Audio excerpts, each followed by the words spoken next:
Quinta giornata del campionato Under 15 Elite.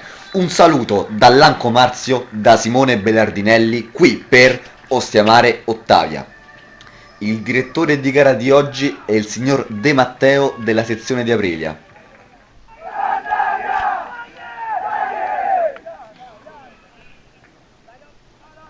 Forcellese qui, rischia grosso, attenzione, Belli gliela porta via, Belli entra in area di rigore, dentro, Cellura. Belli prova il tiro deviato, la prende Valori.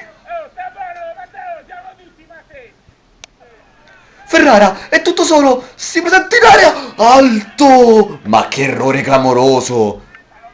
Forcellese mette il pallone in mezzo, Memoli, non ci arriva di niente.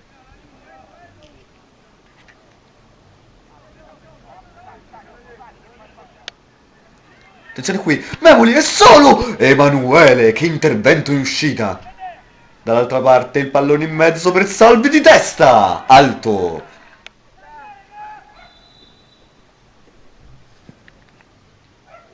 Salvi ci prova da punizione, al lato.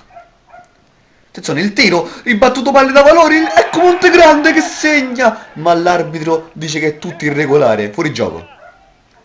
Belli da calcio d'angolo, mette il pallone in mezzo, D'Angelo! Incredibile occasione sciupata dall'Ottavia. Bianchi qui, che numero! Prova a imbucare, c'è Pomenti il sinistro! Grande risposta Emanuele. Il contropiede l'Ostia della Salandra ci prova da lontanissimo! Golasso di della Salandra! 1-0 Ostia!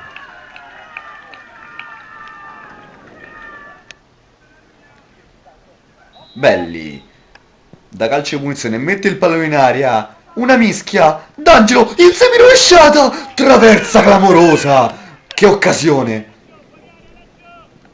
pallone messo in aria, attenzione Momenti, segna, ma l'arbitro ferma tutto, fischia il calcio di rigore per fallo su della Salandra.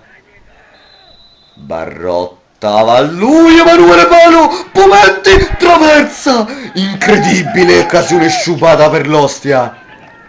Ma finisce qui, l'Ostiamare vince 1-0.